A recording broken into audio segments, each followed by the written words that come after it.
开头先问大家一个问题啊，你正在使用的手机或者说正在看视频的屏幕刷新率是多少？60、90、120还是144，或者是更高？大家可以走一波弹幕啊。赫兹是频率的基础单位，60赫兹就是屏幕1秒钟刷新60次。绝大多数的情况下，刷新率越高，画面就越流畅，这个大家都知道。高于60的，一般就可以统称为高刷了。这项技术最早应用在 PC 领域，尤其是专业的游戏玩家群体非常熟悉。手机领域呢，高刷也是迅速发展并普及，最早可以追溯到2017年夏普的机器，再就是大家非常熟悉的国内的1加7 Pro 了。如果将小米 Mix 作为全面屏前后时代的分水岭，1加7 Pro 也应该可以称得上是带动手机圈高刷屏幕的领路人了。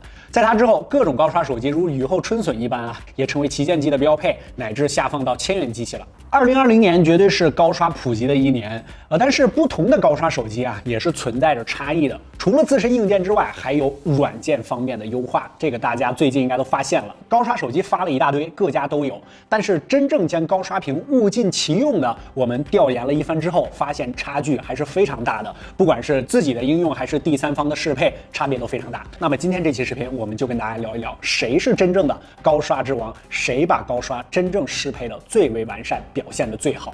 Hello， 大家好，我是王炯，欢迎收看本期小白测评，记得3连本视频点赞收藏投硬币。小白有品 APP 双11大促开启，11月1日提前开抢，满减300 APP 新人券可叠加使用。9新 AirPods 2代到手价649，95新小米体征秤2到手价29元，全新小米移动电源3 2万毫安时到手价79，还有仅开封半价大牌运动鞋等你来抢，赶紧下载小白有品 APP。本次我们直接使用目前主流的8大旗舰机型，机型全部都打在图表之中了，系统均为当前最新稳定版，手机全部恢复出厂设置，统一开启它们的最高刷新率和最高分辨率，不用任何非官方途径开启全局高刷，一共3大环节。第一个，系统应用高刷完善度；第二个，第三方主流应用完善度；第三个就是主流游戏完善度。提前说明，测试结果可能由于时间因素和软件升级，当你看到这期视频的时候，可能和实际结果有些许不同。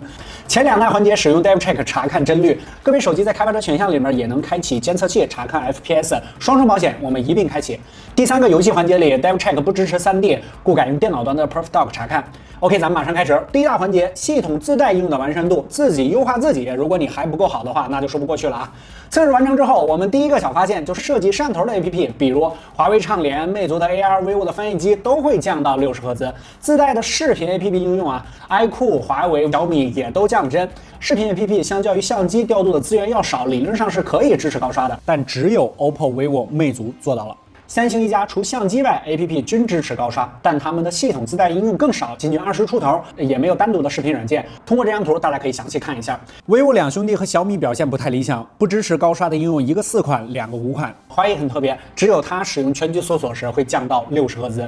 这个环节表现最好的第一梯队是华为和魅族，魅族表现还要略好一些。38款自带应用，仅2个需要调用摄像头的 APP 不支持高刷。我们开启了实验室更高的120赫兹刷新率，测试结果也是一样。另外，我们还将能切换分辨率的手机调到更低一档测试，测试结果也是一样的。相信看到这儿啊，你心里大概已经有谱了。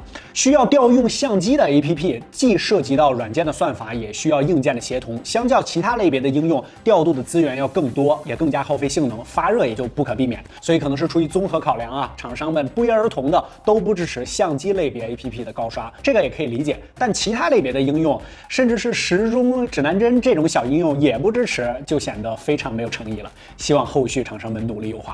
第2大环节也是大家反馈最多的，就是第三方主流应用的高刷优化适配情况，这个比较能够看出厂商的硬实力啊。先盲猜一波啊，你觉得本轮哪台手机能够获胜呢？可以打在公屏上。我们给每台手机安装相同的25款主流应用，均是自带应用商店的官方下载，包括视频、资讯、购物、社交、地图导航、音乐6大类别，花了老逼的时间了。此处可以给个点赞3连啊。我们直接从应用分类着手啊，这些手机全部可以保持对新闻阅读类、社交信息类的高刷运行，这点必须都给点个赞。6个购物类的 APP，iQOO 5 Pro 和 Find X2 Pro 分别有1个应用锁帧，其余手机全过。音乐方面 ，iQOO 5 Pro 无一幸免啊，3款 APP 全都锁在60赫兹。作为 X50 Pro Plus 的师兄弟，在我们测试的这25个应用里面，1个表现极优，1个表现最差。同样优秀的还有三星，它除了视频类中的3个 APP 不支持高刷之外，其余类别应用都没有任何问题。所有手机都有部分视频的 APP 锁了60赫兹，区别只是多与少。虽然偏远播放的内容帧率是固定的，但是 APP 自身的界面滑动、过渡动画以及弹幕高刷和非高刷的差距还是挺明显的。